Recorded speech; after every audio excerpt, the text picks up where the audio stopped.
Belajar firman Tuhan. Yang pertama Bapak Ibu, firman Tuhan ini adalah senjata. Katakan senjata. Senjata. Senjata rohani kita. Kalau ibu sakit atau bapak ibu sakit, katakan firman Tuhan. Oleh bilur-bilur Kristus aku disembuhkan. Itulah namanya senjata. Kalau kita kekurangan, apa kata firman Tuhan? Allahku akan memenuhi segala kebutuhan dan kekuranganmu menurut kekayaan dan kemuliaan. Ini senjata. Karena itu Bapak Ibu baca firman-Mu. Supaya apa? Supaya mau diperlengkapi dengan senjata itu. Amin. Amin. Tetapi bukan berarti firman itu untuk senjata menjatuhkan orang. Contoh begini. Ada seorang pendeta muda, kita sebutlah namanya Jonathan. Jadi dia ini pendeta muda dan dikasih kepercayaan dia berkhotbah suatu hari pertama kali. Nah, ketika dia berkhotbah Bapak Ibu, dia membawakan tentang kalau pipimu ditampar, kalau pipi kirimu ditampar, apa kata firman Tuhan? Kasihlah pipi kananmu. Ini selalu diulang-ulang pendeta itu pada waktu Bapak Ibu. Kalau kau ditampar pipi kirimu, kasihlah pipi kananmu. Ada seorang jemaat, hebat juga pendeta ini ya. Gue tes dulu nanti pendeta. Bertanya, selalu yang dibilang-bilang, firman Tuhan bilang, ditampar pipi kirimu, kasih pipi kananmu. Waktu ibadah selesai Bapak Ibu, datanglah jemaat yang tadi mau pingin ke sini. Ditamparnya Bapak pendeta itu, Jonathan ini. Ditamparnya pipi kanannya. Prak! Ya kan? Karena dia baru dikotbahkan tadinya, dikasihnya pipi kanannya. Nah, katanya kan, ditampar pipi kanan. Wah, datang jemaat ini memang luar biasa Pak pendeta ini. Wah, tampar pipi kiri, dikasih pipi kanan. Minggu depannya, waktu gereja kayak gini lagi, datang lagi jemaat yang menampar itu. Tapi sebelum khotbah dimulai, datang Pak pendeta ini dipukul jemaat itu. Jemaat itu bilang apa? Kenapa kau pukul aku Pak pendeta? Pak pendeta jawab, apa yang kau tabur, itu yang kau tuai.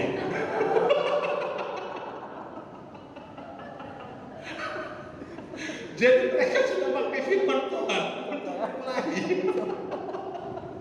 Apa yang kau tabur, itu yang kau tuai. Akhirnya Bapak Ibu jemaat itu kan datang lagi gereja. Firman Tuhan itu senjata, tapi bukan itu senjata seperti itu ya Bapak Ibu ya. Senjata kita menghadapi kehidupan permasalahan. Amin. Jadi firman Tuhan itu senjata. Segala tulisan yang diilhamkan oleh Allah memang bermanfaat untuk mengajar. Kenapa lagi kita perlu membaca firman Tuhan? Roma 17 ayat 10, iman timbul dari pendengaran dan pendengaran akan firman Tuhan. Akan firman Kristus. Amin. Semakin sering kita dengarkan firman ini, semakin timbul iman kita. Saya nggak tahu, udah saya ceritakan semalam ya, karena saya nonton film horor baru-baru ini, Evil Dead Rise. Wah, filmnya horor banget sekarang. Filmnya horor banget. Dan saya nonton jam 9 malam, pulang jam 11 malam. Itu di Batam saya nonton di Megapol. Dan saya parkir di lantai paling atas, Pak. Lantai paling atas, saya lihat semua kota Batam itu. Nah, setelah saya selesai nonton itu, Bapak Ibu, pikiran saya agak sedikit kacau. Kacaunya gini, jangan-jangan nanti datang dia dari belakang. Saya imajinasikan ini, saya baru tonton. Saya bukan mobil lihat kanan kiri. Ini sangat pengaruh pikiran ini. Sangat pengaruh. Jadi kita harus isi pikiran kita dengan firman Tuhan. Saya ada 2 pengalaman nonton film horor seperti ini. Yang pertama dulu Silent Hill. Ini dulu sekali saya dan itu nonton saya sama istri. Masih tinggal di Batam, istri saya waktu itu hamil. Kami nontonnya di apa? Di laptop. Setelah kami tonton, tahu yang Bapak Ibu, kami lihat sama istri. Kok nggak bisa tidur ya, Pak? Sama, akhirnya kami jalan untuk tenangkan pikiran. Jadi hati-hati apa yang diisi oleh pikiran. Karena iman timbul dari pendengaran dan pendengaran akan firman Kristus. Bermanfaat untuk mengajar. Saya akan lebih banyak berikan kesaksian apa yang saya pakai firman Tuhan untuk membuat saya mengajar saya. Dalam Amsal 17 ayat 22 atau Amsal 22 17 yang berkata seperti ini. Hati yang gembira adalah obat, bukan hanya obat loh dibilangnya, obat yang manjur.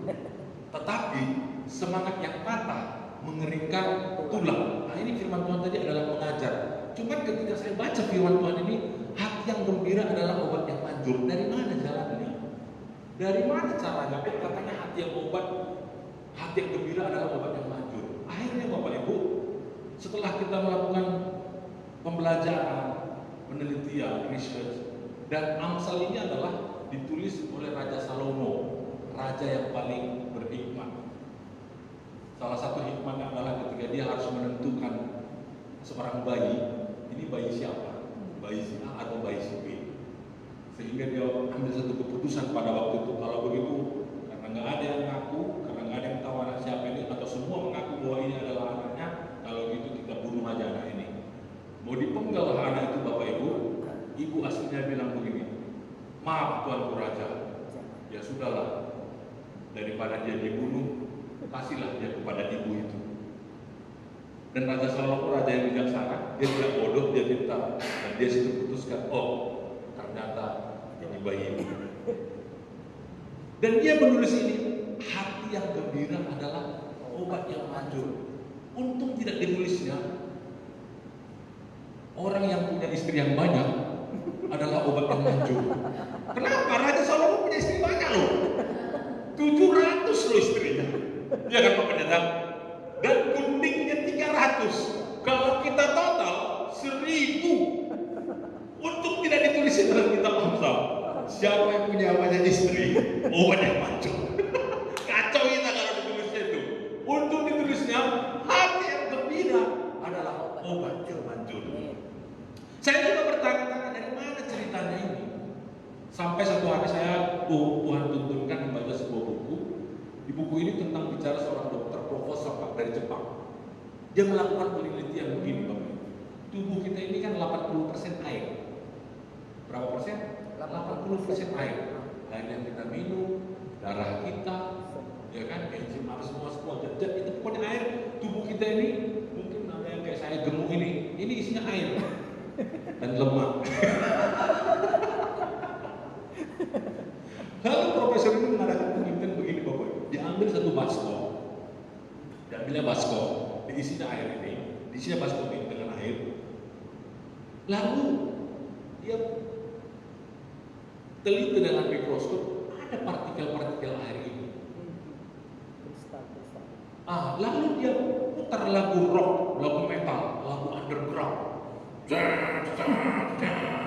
Setiap kali diputar Bapak Ibu, molekul-molekul air ini berubah menjadi molekul-molekul yang menyeramkan, menakutkan. Lalu dia mulai penelitian, dia omongkan negatif. Kamu jelek, kamu nggak terpakai, kamu nggak berguna. Memang betul molekul air itu berbeda. Lalu dia ambil lagi baskom, diisinya air, dia pandang lagi molekul itu ada. Sekarang dia putar lagu klasik, lagu-lagu Beethoven, klasik, dan berubah molekul air itu menjadi baik. Dia omongkan kata-kata positif, kamu bagus, kamu baik, kamu ini. Berubah molekul itu menjadi baik. Tahu nggak Bapak Ibu bagaimana pawang buaya atau pawang ikan lumba-lumba berbicara dengan mereka lewat gelombang air? Betul? Saya suka nonton pertunjukan kayak lumba-lumba melompat. Ya kayak ada dipukulnya di air itu. Jadi dia mengirimkan gelombang pesan. Artinya apa? Berarti air bisa menjadi alat komunikasi. Ada gelombang di sana. Ya kan? Makanya coba Ibu, Bapak Ibu kalau yang dulu pernah hamil ya, ketika kita ke dokter, pasti dokter sarankan coba suruh buat kita apa speaker atau headset ke perut ibu, dengarkan lagu-lagu klasik. Waktu istri saya hamil, kami suka memutar lagu-lagu rohani. Aure, Saga, bergerak bayi itu, ya, gitu. Kayak dia menikmati pujian itu. Untung, jadi kalau ada yang hamil jangan kasih musik lagu rock Dia kasih lagu-lagu, kami kasih putar itu lagu rakyat, puji Tuhan. Dan waktu anak kami lahir, kami selalu bilang, waktu kau masih di kandungan ibumu, kita putarkan lagu ini. Dan itu menjadi lagu kesenangan dia sampai hari ini. Anak kami punya lagu kesenangan masing-masing.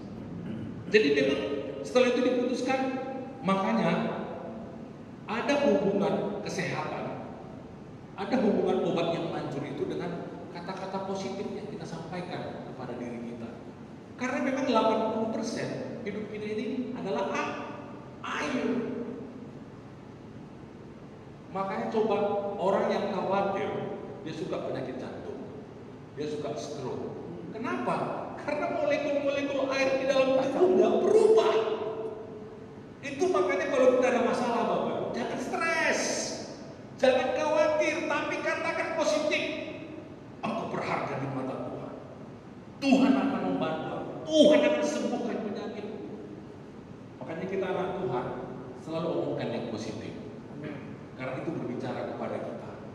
Jadi firman Tuhan ini mengajar hati yang gembira adalah obat yang manjur, tapi semangat yang patah mengeringkan tulang.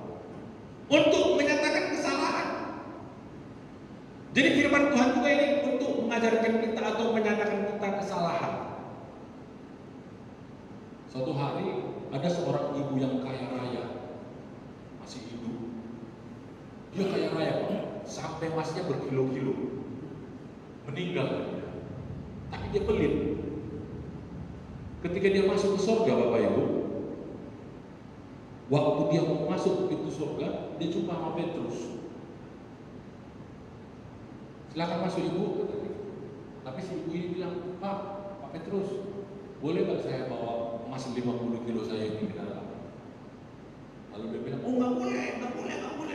Tolonglah, saya sayang kali sama harta saya ini, kata si ibu. Oh nggak boleh, tolonglah, kata dia. Sampai dia memotong gitu ya Pak, sampai Petrus harus telepon Yesus. Bos, gimana? Ada yang mau masuk katanya. Terus kenapa kau kasih masuk? Dia minta dibawa emasnya 50 kilo. Oh jangan. Tapi dia ngotot, bos. Kalau gitu kasih ada 10 kilo katanya. Akhirnya dibawa 10 kilo. Setelah dibawa 10 kilo, saking dia ingin menyombongkan diri, dipikulnya lah emasnya. Tapi apa yang membuat dia kaget, Bapak Ibu? Ketika dia masuk ke surga itu, waktu diinjaknya lantai itu, emas. Lantai yang diinjak emas. Jadi agak sedikit malu dia. Mulai disembunyikannya. Ditengoknya dinding emas, kiri kanan emas, semuanya emas. Akhirnya karena dia malu, Bapak Ibu, dibuangnya lah ini ke tong sampah. Tapi waktu dibuang, dan tong sampahnya ini pun terbuat dari emas. Nah waktu dia buang ini ke tong sampah, ada speaker peringatan, dilarang buang sampah. Jadi pas itu pun sampah karena dia mau buang sampah. Akhirnya ini membuat dia sadar. Kan firman Tuhan katakan waktu Rasul Paulus, kalau masalah kehebatan, aku orang hebat, kata Paulus. Ya kan Pak ya? Saya ini master teologi. Saya PhD, saya orang Sanhedrin. Hukum Taurat saya hafal. Dari perjanjian lama saya orang hebat, kata Rasul Paulus. Kalau untuk masalah posisi, saya orang kuat di sinagog. Saya tahu tuh, kalau untuk masalah tentang pengabdian kepada Tuhan, saya bunuh orang-orang yang tidak menyembah aturan kami. Tapi dia salah kan begitu. Dan setelah aku mengenal Tuhan, semuanya itu kuanggap salah. Menyatakan kesalahan. Orang-orang yang mengenal Tuhan, Bapak Ibu, saya kasih satu tanda. Orang-orang yang mengenal Tuhan adalah orang-orang yang suka mengaku salah, walaupun dia benar. Dia tidak ngotot di kebenaran dia, tapi karena dia tahu ada Tuhan pembelanya, dia mengaku salah, walaupun dia tidak salah. Saya sama istri, kami bukan berlomba-lomba ego, kami berlomba-lomba mengaku salah. Ketika kita dipenuhi Tuhan, ketika kita dipenuhi firman Tuhan, memperbaiki kelakuan.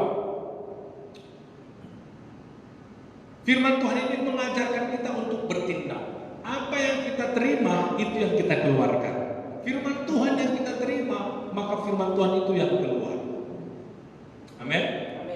Pada tahun 2004, saya sekolah di Singapura, ngambil S2 saya, Master of Art in Intercultural Studies. Tahun 2004 kami dikirim sekolah ini untuk melakukan penelitian, Pak. Penelitian kami itu adalah meneliti gereja-gereja di daerah negara-negara Islam. Jadi kami diutus ke Pakistan. Pada tahun 2004 ada 2 orang, kami berdua sama orang India, Singapura tapi India. Lalu kami mengadakan penelitian di sana. Ketika kami mengalami penelitian, memang gereja-gereja di Pakistan itu gak ada yang di gedung seperti ini, di bawah pohon, di halaman rumah. Dan mereka itu gereja ibu-ibunya itu pakai jilbab. Jadi kalau kita lihat, kadang-kadang orang Afghanistan bergereja, kita lihat itu orang Islam, tidak, dia orang yang sudah percaya kepada Kristus. Lalu musiknya nggak ada keyboard, musiknya itu yang kayak rebana-rebana itu, kayak rabangan gitu kan. Lalu sederhana, tapi ketika mereka memuji Tuhan, tempat tidak menjadi alasan mereka. Mereka itu memuji Tuhan baik di bawah pohon, di halaman-halaman rumah. Nah, suatu hari setelah kami selesai ada waktu istirahat, kami dibawa seorang anggota dewan di Pakistan sana untuk berkunjung ke Afghanistan. Istilahnya bukan mau melihat Taliban, bukan. Tapi mau berkunjung lah. Karena kebetulan dia anggota dewan, saya bilang apa aja perlu dibawa? Gak usah ada yang dibawa. Paspor, gak usah. Wah, inilah terkutuklah orang yang mengandalkan manusia. Jadi pada waktu itu saya nggak mau paspor, teman saya bawa. Waktu kami masuk ke mobil rokinya, langsung AK-47 nyambut kami. Ada senjata di mobilnya. Itulah pertama kali saya pegang senjata. Lalu kami berjalan, sampailah kami. Memang kalau kita lihat struktur tanah di Afghanistan itu gunung-gunung, memang cocok kali memang untuk persembunyian teroris. Taliban itu ada gua-gua, dari kalau kita lihat tinggi sekali, dan memang susah mencari mereka. Jadi kalau kita ditembak dari atas ke bawah, kita nggak bisa balas. Sakit. Bukan karena saya terlalu sering nonton film, tapi memang begitu. Saya lihat secara kenyataan, buahnya. Jadi kalau kita lihat itu mereka itu hancur yang jalan itu. Nah, kami melewati jalan itu, Bapak. Sampailah kami di Afghanistan. Ketika kami sampai di Afghanistan, anggota dewan ini yang membawa kami supir ini ke toilet. Si Raffi orang India ini tetap di mobil, saya turun. Nah, tapi karena saya turun, saya begitu sangat antusias dan bersyukur kepada Tuhan. Saya melewati perbatasan Pakistan dengan Afghanistan. Singkat cerita, saya sudah di Afghanistan, tapi nggak pakai paspor. Di sana kan tentara nggak pakai baju army, nggak pakai baju tentara. Di sana tentara Afghanistan itu bapak, dia pakai jubah putih, cuma ada senjata. Lalu apa? Dipanggil saya. Hey you, katanya itu kan. Wah, saya udah takut. Tapi firman Tuhan mengajar saya untuk memperbaiki kelakuan. Tuhan, ampuni aku salah itu Tuhan. Salah itu Tuhan. Aku tidak mau ditangkap di sini. Apa yang harus aku kerjakan? Nah, saya teringat firman Tuhan. Jadi hati yang gembira itu ternyata bukan hanya obat yang manjur, juga bisa menyelamatkan kita dari permasalahan. Jadi waktu dia bilang, hey you come here, katanya gitu Bapak Ibu. Tuhan, apa yang harus kulakukan? Saya seperti mendengar suara langsung bilang, you just smile. Senyum saja kau, katanya Tuhan. Jadi waktu saya dipanggil, hey you come here. Saya bilang, makin marah dia. Wah, Tuhan ini salah ini. Ini salah suara ini. Tuhan bilang senyum kok makin marah dia. Dipanggil, hey you come here. Why you keep smiling? Saya semakin senyum. Makin gondok lah dia Bapak Ibu. Makin dia nggak terima, didekati ke saya. Sebelum saya dimarahinya, pertanyaan dia bilang gini, where you come from? Karena secara wajah dia sudah tahu bahwa saya bukan dari Afghanistan. Orang Afghanistan itu bapak-bapak laki-laki itu ganteng, wajahnya itu putih kayak orang Arab. Sementara wajah saya mungkin putih, tapi kalau di Afrika kan gitu. Di Afrika putih ya. Kalau di Afrika putih, tapi kalau di sini udah pasti beda. Ini nggak saudara ini, pasti tahu dia. Hidung mereka, mancung tajam. Iya. Saya mancung tapi ke dalam. Bahasa kerennya pesek ya, Pak. Dia mancung keluar, saya mancung ke dalam. Nah, ini bukan kawan gue ini, udah pasti di dalam pikiran, langsung beda. Tapi ketika ditanya dari mana mau berasal, dia tidak tanya apa agama. Berasal ya. Asal dia tanya. Ketika saya bilang, I come from Indonesia, saya berasal dari Indonesia, itu aja jawaban saya. Tahu dia bilang apa? Hah? From Indonesia? Welcome brother. Saya dipeluk ya Bapak Ibu. Dan di sana itu ada kebiasaan, ada di setiap kalau laki-laki itu bisa cipika-cipiki. Welcome brother, dicium ke kanan kiri. Wah, rilis. Untung senyum. Rilis. Saya ceritalah waktu itu langsung setelah saya dilepaskan, saya ceritalah sama konten. So what do you say? I just say I come from Indonesia. Jadi apa yang gue bilang aja datang dari Indonesia. Terus dia bilang apa? Welcome brother. Ketawa kami ini. Memperbaiki kelakuan. Dan untuk mendidik orang dalam kebenaran. Kebenaran, mendidik orang dalam kebenaran bagaimana? Mungkin kadang-kadang begini, kita pernah punya mimpi. Tapi sepertinya mimpi kita ini sepertinya tidak terjadi. Atau mungkin Tuhan pernah kasih misi dalam hidup kita, tapi sepertinya ketika kita lewati kehidupan itu, misi itu tidak kunjung datang, tidak kunjung tiba, tidak kunjung terjadi. Firman Tuhan mendidik orang dalam kebenaran. Saya juga merasakan orang yang sama. Ketika saya punya visi, punya mimpi, tapi tidak terjadi, saya mulai down. Tapi saya baca firman Tuhan. Ketika saya baca firman Tuhan, Tuhan kasihkan kewahyuan. Nah ini tadi firman Tuhan ini mendidik orang dalam kebenaran. Apa yang Tuhan kasih tentang supaya kalau mimpi saya sudah mati bisa bangkit? Kejadian pasal 12 ayat 1 sampai 3. Nah ini firman Tuhan mengajar kita dalam kebenaran. Apa katanya di sana? Itu adalah cerita bagaimana Allah memanggil Abraham keluar dari Ur Kasdim. Ayo Bapak Ibu ya, dia panggil Abraham keluar dari Ur Kasdim dan dia bilang, akan kutunjukkan kau kepada negeri yang akan kutunjukkan kepadamu, tanah perjanjian. Siapa yang akan memberkati kau akan diberkati, siapa yang mengutuk kau akan dikutuk. Ini bicara tentang sebuah bangsa, dan bangsa ini adalah bangsa Israel. Israel ini adalah keturunan dari Abraham, Ishak dan Yakub. Jadi Abraham, Ishak dan Yakub merupakan nenek moyang bangsa Israel. Nah, saya kira ketika itu tibalah mereka di tanah perjanjian, disebut tanah Kanaan. Jadi mimpi yang disampaikan Tuhan terjadi kepada mereka. Amin. Tetapi ketika mereka beranak cucu, terjadi kelaparan, masuk kepada zaman Yakub. Yakub memiliki anak Yusuf. Terjadi kelaparan di Israel, yang tidak terjadi kelaparan hanya di Mesir. Karena pada waktu itu Yusuf sudah di Mesir. Akhirnya merantaulah mereka dari tanah perjanjian ini tadi, dari mimpi yang disampaikan Tuhan kepada mereka, dari tanah yang dijanjikan Tuhan ke Mesir. Mesir ini kan lambang perbudakan. Dan diperbudaklah bangsa Israel selama 400 tahun. Mimpi itu hilang.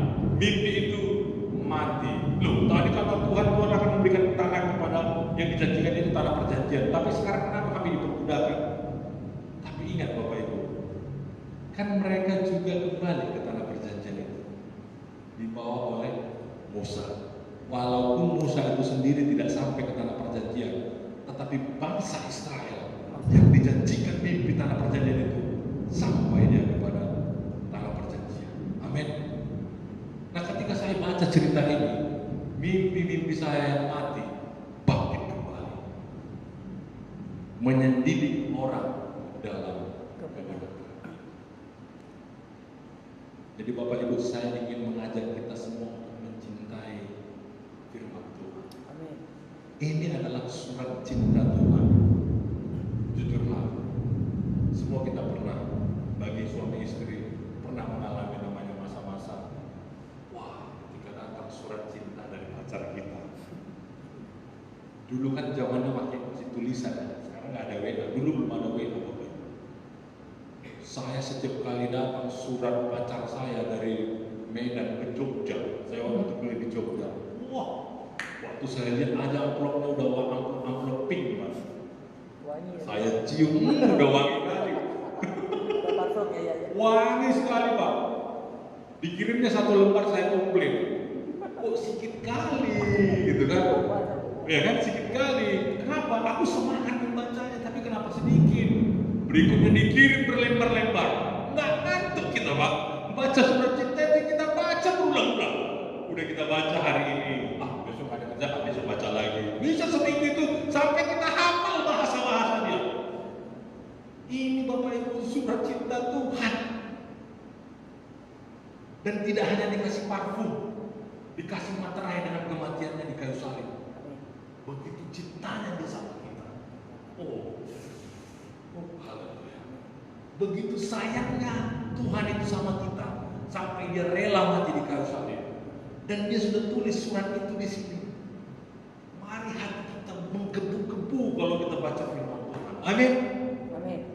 Mari kita renungkan firman Tuhan siang dan malam.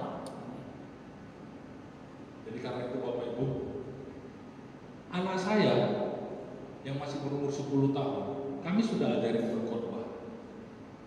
Hari ini sebelum mamanya khotbah, 2 anak saya akan khotbah hari ini. Dari tadi malam waktu kita ibadah, Pak, mereka sudah teks-teks. Ini ayat ini bagus tak, Pak? Ayat ini bagus tak? Saya bilang bagus itu tak. Itu semua firman Tuhan yang tertulis umur 10 tahun. Walaupun nanti dia hanya khotbah 5 menit, tapi itu sudah menyentuh hati saya. Minimal dia tahu mencintai firman Tuhan. Tahu Bapak Ibu, orang Yahudi, anaknya umur 12 tahun, mereka sudah tahu itu hukum Taurat, perjanjian lama itu. Salah satunya contohnya Yesus sendiri. Dia tahu itu tentang firman Tuhan. Sampai sekarang, ada istilah orang Israel itu, dia mendidik anaknya itu membaca firman Tuhan sama seperti kayak Islam. Orang Islam lebih parah lagi kan, sampai dia harus nyanyi baca tulisan Arab itu, harus ada nada-nada. Jangan kita ketinggalan. Orang yang mencintai firman Tuhan diberkati, Bapak Ibu. Amin. Saya dikasih waktu 10-15 menit lagi. Kenapa kita harus mencintai firman Tuhan? Yohanes pasal 1 apa dikatakan? Coba kita buat. Yohanes pasal 1. Saya akan akhiri di sini.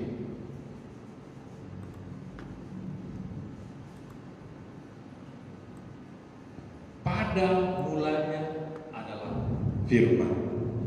Firman itu bersama-sama dengan Allah. Bersama-sama dengan Allah, dan firman itu adalah Allah sendiri. Ia pada mula-mulanya bersama-sama dengan Allah. Segala sesuatu dijadikan oleh Dia, dan tanpa Dia tidak ada sesuatu pun yang telah jadi dari segala yang telah dijadikan. Jadi firman itu Allah. Dia waktu diciptakan langit dan bumi ini jadilah terang, maka terang itu jadi. Itu adalah Allah. Dan yang lebih dahsyatnya lagi Bapak Ibu, ayat 14. Firman itu telah menjadi manusia. Jadi ketika saudara baca firman Tuhan, saudara menikmati Yesus. Sebab firman itu telah menjadi manusia, ini bicara tentang Yesus. Jadi kalau ada orang bilang, gimana sih ketemu Yesus? Baca firman. Gimana ketemu Tuhan? Baca firman. Kami lagi ada program pemuritan, ibu-ibu semuanya, dan ada 10 orang Pak, dari 12 orang, mundur 2 orang. Dan mereka ini tahu Bapak Ibu sudah menyelesaikan pembacaan dari Kejadian sampai Wahyu dalam waktu 6 bulan. 6 bulan mereka kupas habis. Bukan kupas, baca habis. Saya anjurkan begini, baca firman Tuhan, speed reading. Speed reading itu maksudnya baca cepat. Lalu ada yang mengatakan, loh gimana nanti kalau nggak ada yang kita mengerti? Percayalah, baca cepat pasti ada yang sanggup. Ketika kami mulai ini Bapak Ibu, tahu yang terjadi, masih bersaksi. Ada ibu yang mengatakan, wah betul lah Mam. Amang itu masa Batak, namanya betul Pak. Ketika kami baca, wah damai sejahtera. Dulu saya merinding lah katanya. Bagaimana saya mengikuti kisah Yesus, bagaimana menyembuhkan orang sakit, bagaimana dia disalibkan. Wah, dan setelah kami terapkan dalam keluarga kami, Yesus aja mengalami penderitaan, mengalami salib. Masa hanya gara-gara masalah seperti ini kita langsung berkelahi atau segala macam, dan banyak merubah hidup mereka. Kenapa? Karena mereka mengalami Yesus. Jadi firman itu adalah Tuhan itu sendiri. Firman itu adalah Yesus sendiri. Bapak Ibu kalau mau menikmati Tuhan, nikmati firman-Nya. Biarlah firman Tuhan yang saya bagikan pada saat hari ini boleh memberkati kita dan boleh mengajari kita untuk terus mencintai firman Tuhan. Mari kita berdoa. Bapa di surga, terima kasih Tuhan buat pagi ini kami boleh belajar tentang firman Tuhan. Bagaimana kami diajarkan segala tulisan yang dihilangkan oleh Allah memang mendidik orang dalam kebenaran, menyatakan kesalahan dan mengajarkan kami Tuhan. Tuhan, aku berdoa biar jemaat di tempat ini boleh mencintai firman Tuhan, karena iman timbul daripada pendengaran akan firman Kristus.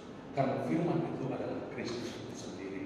Terpujilah nama Tuhan, berkati Pak Pendeta Bong dan serta keluarga, dan berkati seluruh jemaat di tempat ini. Biarlah nama Tuhan dipermuliakan. Dalam nama Yesus kami berdoa dan mengucap syukur. Haleluya.